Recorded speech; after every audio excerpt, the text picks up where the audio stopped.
જય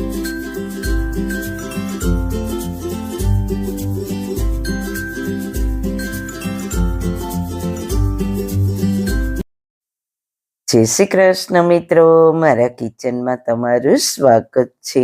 આજે આપણે બનાવીશું રક્ષાબંધન સ્પેશિયલ ફક્ત 2 જ ચીજમાંથી મજેદાર મીઠાઈ, જે ફટાફટ બનશે, સ્વાદિષ્ટ પણ બનશે અને કોઈ પણ મિલાવટ વગર પૂરી શુદ્ધતા સાથે તૈયાર થશે. તો તમે આ મીઠાઈની જરૂર એકવાર ટ્રાય કરજો.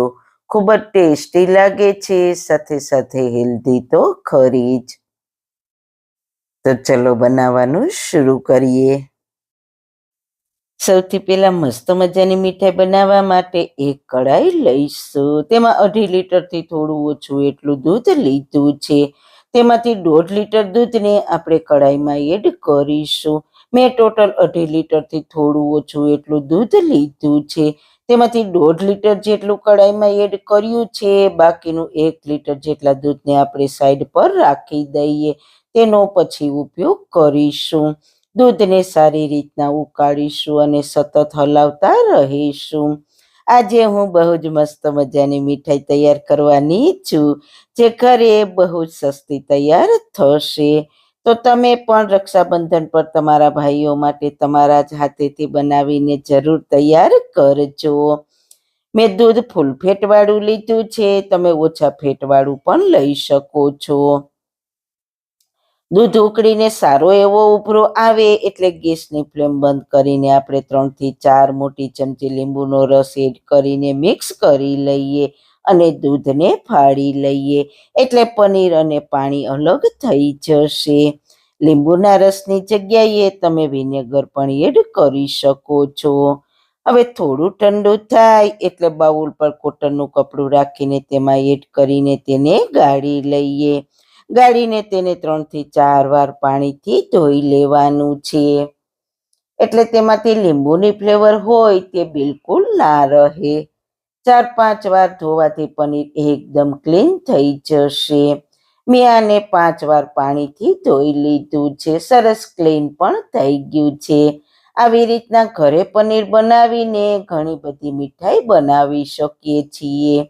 આ રીતના પ્રેસ કરીને પાણીને નિતારી લઈશું. જો તમારે ઘરે આ રીતના પનીર ના બનાવવું હોય તો બજારમાં તૈયાર પનીર મળે છે, તેનાથી પણ તમે આ મીઠાઈ બનાવી શકો છો. પણ તે બજારના પનીરમાં મિલાવટ હોય છે. ઘરે પૂરી શુદ્ધતા સાથે તૈયાર થાય છે, સાથે સસ્તું પણ થાય છે. તો બહારનું લેવા કરતા બસ 10 મિનિટમાં કામ છે, તો ઘરે જ બનાવાય. હવે પનીરને એક પ્લેટમાં ટ્રાન્સફર કરીને તેને મેશરથી મેશ કરી લઈએ. આ મીઠાઈ એટલી ટેસ્ટી બનશે ને કે તમે તેને ઠંડી ઠંડી સર્વ કરશો ને તો ખાવાની મજા જ પડી જશે. જો તમારી પાસે મેશર ના હોય તો કોઈ પણ કટોરીથી પણ તમે આસાનીથી મેશ કરી શકો છો.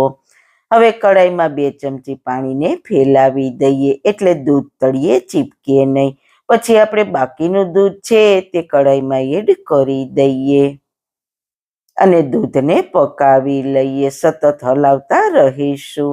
આને આપણે રબડી જેવું પકાવવાનું છે, એટલે કે અત્યારે જેટલી ક્વોન્ટિટીમાં દૂધ છે તેનાથી અડધી ક્વોન્ટિટીમાં પાકીને થઈ જાય ત્યાં સુધી ઉકાળીશું.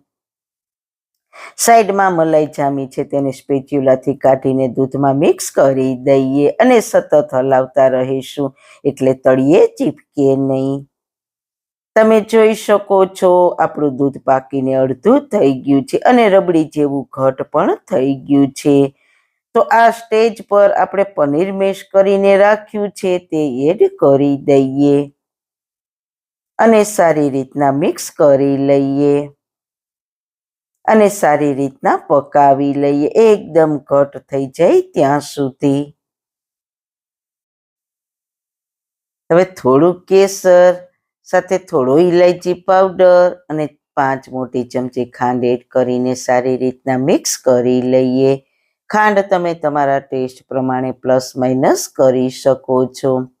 સારી રીતના મિક્સ કરીને મિશ્રણને એકદમ ઘટ કરવાનું છે. જે દૂધ છે તે બધું જ બળી જાય ત્યાં સુધી પકાવવાનું છે. તો તમે જોઈ શકો છો મિશ્રણ આપણું સરસ ઘટ થઈ ગયું છે. તો ગેસની ફ્લેમ બંધ કરીને તેને ઠંડુ થવા દઈએ. હજુ ઠંડુ થશે એટલે એકદમ ઘટ થિકનેસ વાળું થઈ જશે. આ રીતના કડાઈમાં ફેલાવી દઈએ એટલે ઝડપથી ઠંડુ થઈ જશે.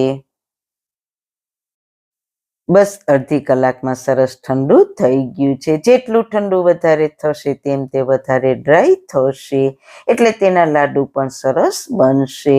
હવે થોડું મિશ્રણ હાથમાં લઈને તમારા મનપસંદ શેપમાં લાડુ બનાવીને તૈયાર કરી લેવાના. લાડુ તમે નાના રાખો મોટા રાખો, ચોઈસ મિત્રો તમારી પાસે છે. મેં મીડિયમ સાઈઝના રાખ્યા છે. લગભગ 2.5-2.5 લીટર જેટલું દૂધ હતું તો તેમાંથી આટલા સારા લાડુ બનીને તૈયાર થયા છે. ખાવામાં તો ટેસ્ટી લાગશે, સાથે ઘરે આપણે જે હાથેથી એકદમ પૂરી શુદ્ધતા સાથે બનાવ્યા છીએ. તો મિત્રો, તહેવાર પર બજારમાં જે મીઠાઈ મળે છે તે બહુ મિલાવટવાળી અને બહુ મોંઘી મળે છે. તો તમે જરૂર કોશિશ કરજો કે હંમેશા તહેવાર પર ઘરે જ મીઠાઈ બનાવો, બજારની મિલાવટવાળી ના લ્યો. ઉપરથી તમારા મનપસંદ ડ્રાયફ્રૂટથી સજાવો. મેં કેસર પિસ્તા અને ગુલાબની એકદમ નાની પાંદડીથી સજાવટ કરી છે. એકદમ બજાર જેવો જ લુક આવે છે ને. મને જેવું લાગે છે કે મેં ઘરે નથી બનાવ્યા, બજારથી તૈયાર લીધા છે. એટલો સરસ લુક આવે છે. જેટલા દેખાવમાં સુંદર છે તેટલા સ્વાદમાં લાજવાબ છે.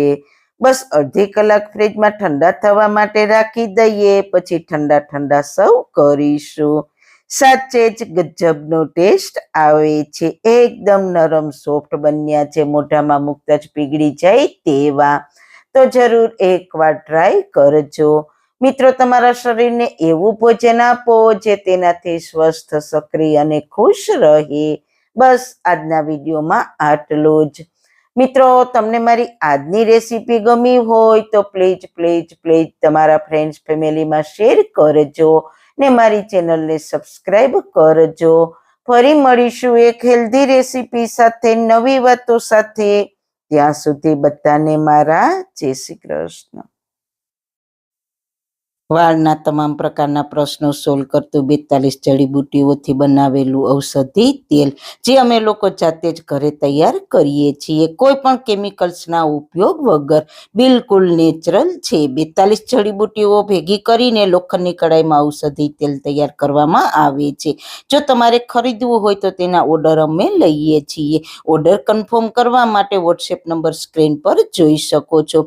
જો તમારે આ તેલનો પૂરો વિડીયો જોવો હોય તો તમને આ ચેનલ પર મળી જશે અને ડિસ્ક્રિપ્શન બોક્સમાં લિંક પણ મૂકેલી છે.